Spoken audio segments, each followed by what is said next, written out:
नमस्कार सातारकर, मी doctor Aniruddha Madan Jagtap, MBBS MD, consultant radiologist, Shri Gaurishankar diagnostics and research centre Satara. आज आपण इथे म्हणजे डिस्कशनसाठी आलेलो आहोत। केस सिरीजचं डिस्कशन आपण करणार आहोत। ह्या केस सिरीजमध्ये एक अतिशय सिरियस अशी एक केस होती।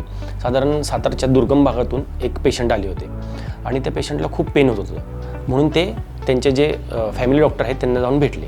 तर त्या फॅमिली डॉक्टरनी त्यांना सोनोग्राफी करून यायला सांगितले, पण पेशंट इथे पोचतानाच त्यांना 6:30 ते 6:45च्या दरम्यान तेवढा वेळ लागला होता।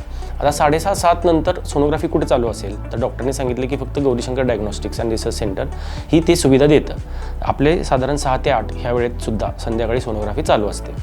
मग ते पेशंट आले आणि पेशंटला प्रचंड पेन होत होतं, पेशंट विवळत होता। त्यांना मी सोनोग्राफीला घेतलं, त्यांच्या नातेवाईकांना आत बोलवलं। साधारण 45 ते 46 वर्षाचे गृहस्थ होते आणि मी जसं सोनोग्राफीसाठी घेतलं ते सोनोग्राफीला हातच लावून देत नव्हते, प्रोबच ठेवून देत नव्हते, इतकं त्यांना वेदना होत होत्या। आणि मी जसा प्रोब ठेवला तसं लिव्हरच्या पुढच्या बाजूला एअर आर्टिफॅक्ट्स येत होते। मग आता करायचं काय, तर ते पेशंट तर सोनोग्राफी करू देत नव्हता।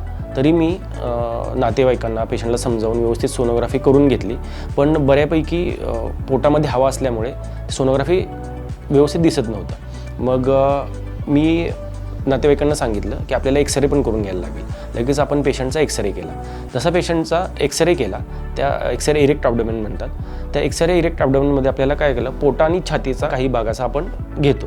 तर त्याच्यामध्ये पोट आणि छातीमध्ये पडदा असतो, त्या पडद्याला आमच्या भाषेत डायफ्राम असं म्हणतात। तर त्या डायफ्रामच्या खाली हवा झाली होती, पूर्ण हवा अशी साठली होती। ती हवा हवा कशामुळे येते, तर पोटामध्ये आतड्यामध्ये कुठले छिद्र असेल, साधारण आतड्याची साईज ही 28 ते 30 फूट एवढी असते आणि तिथून जर हवा येत असेल तर ती आपल्या छातीच्या आणि पोटाचा जो पडदा असतो डायफ्राम त्याच्या खाली साठते आणि ते आम्हाला लगेच दिसून आलं। मग मी डॉक्टरना लगेच इन्फॉर्म केलं, सर असं परफोरेशन म्हणजे पोटामध्ये कुठेतरी छिद्र असल्यासारखं वाटते। डॉक्टर म्हणजे लगेच पाठवून द्या।